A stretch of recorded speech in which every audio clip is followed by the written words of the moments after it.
আজ আমরা যে গল্পটা জানবো সেটা শুধু একটা যুদ্ধের গল্প না, এটা এমন একটা ঘটনা যেখানে ইতিহাস আর কিংবদন্তি একে অপরের সাথে জড়িয়ে গেছে। সত্য আর কল্পনার মাঝখানে দাঁড়িয়ে আছে একটা নাম, যার নাম ট্রোজান ওয়ার। আজ থেকে প্রায় 3200 বছর আগে খ্রিস্টপূর্ব 1200 সালের কাছাকাছি এজিয়ান সাগরের দুই পাশে গ্রিস আর এশিয়ার মাইনরের মাঝে এমন এক সংঘর্ষ হয়েছিল যার গল্প মানুষ আজও ভুলতে পারেনি। কিন্তু প্রশ্ন একটাই, এই যুদ্ধ কি সত্যি হয়েছিল নাকি সবটাই হোমারের কল্পনা? ট্রয় নগরী কি আসলেই ছিল? হেলেন, প্যারিস, অ্যাকুইলিস এরা কি শুধু গল্পের চরিত্র নাকি বাস্তবেও ছিল? চলো আজ একসাথে ধীরে ধীরে মিথ আর ইতিহাস আলাদা করি। অনেকেই ভাবে ট্রোজান ওয়ার শুরু হয়েছিল একজন সুন্দরী নারী হেলেনকে ঘিরে। কিংবদন্তি বলে স্পার্টার রানী হেলেন ছিল পৃথিবীর সবচেয়ে সুন্দরী নারী, গ্রিসের রাজা মেনেলাউসের স্ত্রী। একদিন ট্রয়ের যুবরাজ প্যারিস স্পার্টায় আসে অতিথি হয়ে, কিন্তু সে অতিথির মর্যাদা রাখেনি। সে হেলেনকে নিয়ে পালিয়ে যায় ট্রয়ে। এই অপমান মেনে নিতে পারেনি গ্রিস। মেনেলাউস তার ভাই আগামেমননকে ডাকে এবং ডাকে পুরো গ্রিসের রাজা আর বীরদের। এভাবেই শুরু হয় 10 বছরের ভয়ঙ্কর যুদ্ধ, ট্রোজান ওয়ার। কিন্তু এখন আমরা এখানেই থেমে যাব, কারণ এটা হলো কবিতার গল্প। এখন আসি আমরা ইতিহাসে। বাস্তবে ইতিহাসবিদরা মনে করেন ট্রোজান ওয়ার কোনো নারীর জন্য হয়নি। হেলেন ছিল শুধু একটা সিম্বল। যুদ্ধের আসল কারণ ছিল বাণিজ্য, ক্ষমতা আর সমুদ্র পথের নিয়ন্ত্রণ। ট্রয় শহর অবস্থিত ছিল আজকের তুরস্কের উত্তর পশ্চিমে, একদম এমন জায়গায় যেখান দিয়ে ইউরোপ আর এশিয়ার সব বাণিজ্য পথ যেত। যে ট্রয় দখল করবে সে পুরো এজিয়ান আর ব্ল্যাক সি বাণিজ্য নিয়ন্ত্রণ করবে। গ্রিসের মাইসিয়ান রাজারা এই জায়গাটা চাইছিল বহুদিন ধরে, আর ট্রয় ছিল ধনী, শক্তিশালী ও সুরক্ষিত। সুতরাং যুদ্ধ ছিল অনিবার্য। এখন প্রশ্ন আসে, ট্রয় শহর কি সত্যিই ছিল?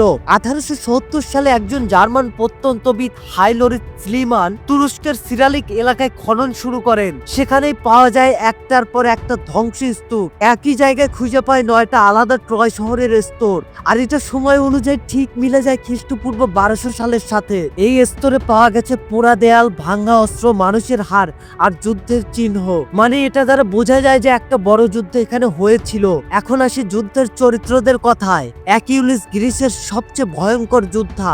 গল্প বলে সে অমর ছিল শুধু গোড়ালি ছাড়া। ইতিহাস বলে অ্যাকিউলিস সম্ভবত একজন অতি মানবীয় বীর না, বরং এক বা একাধিক ভয়ঙ্কর মাইসিনিয়ান যোদ্ধার মিশ্র রূপ। একইভাবে হেক্টর, প্যারিস, প্রিয়াম এরা সবাই হয়তো বাস্তব মানুষ ছিল, কিন্তু সময়ের সাথে সাথে তাদের গল্প অতিরঞ্জিত হয়েছে। আর এই গল্পের সবচেয়ে বিখ্যাত অংশ ট্রোজান হর্স। গল্প অনুযায়ী গ্রিকরা একটা কাঠের ঘোড়া বানিয়ে ভেতরে সৈন্যদের লুকিয়ে রাখে। ট্রয়বাসী সেটাকে শহরে আনে, আর রাতে সৈন্যরা বের হয়ে শহরের দরজা খুলে দেয়। ইতিহাসবিদরা মনে করেন কাঠের ঘোড়া হয়তো একটা সিজ ওয়েপেন ছিল বা কোনো আর্থকিউক সিম্বল, কারণ ট্রয়ের দেয়াল ভেঙে পড়েছিল প্রাকৃতিক দুর্যোগে।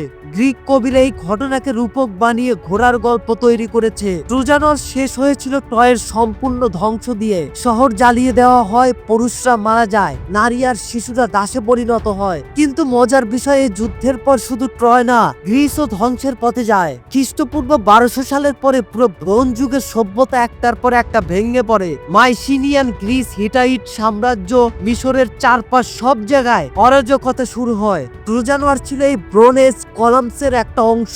অবশেষে প্রশ্ন আসে, ট্রোজান ওয়ার কি সত্যি? উত্তর হ্যাঁ, কিন্তু ঠিক হোমারের গল্পের মতো না। যুদ্ধ হয়েছিল, ট্রয় শহর ছিল, ধ্বংস হয়েছিল, কিন্তু দেবতা, অমরবীর, অলৌকিক ঘটনা এসব কবিতার অলংকার। ট্রোজান ওয়ার আমাদের শেখায় ইতিহাস সবসময় সরাসরি লেখা হয় না, কিছু সত্য গল্পের আড়ালে লুকিয়ে থাকে, আর সেই গল্পগুলোই হাজার বছর পরেও মানুষকে ভাবায়। যদি তুমি জানতে চাও আর কোন প্রাচীন যুদ্ধ, গল্প আর সভ্যতার মাঝখানে দাঁড়িয়ে আছে, তাহলে কমেন্ট করো। আর এমন আরো রহস্যময় ইতিহাস জানতে আমাদের সাথেই থাকো।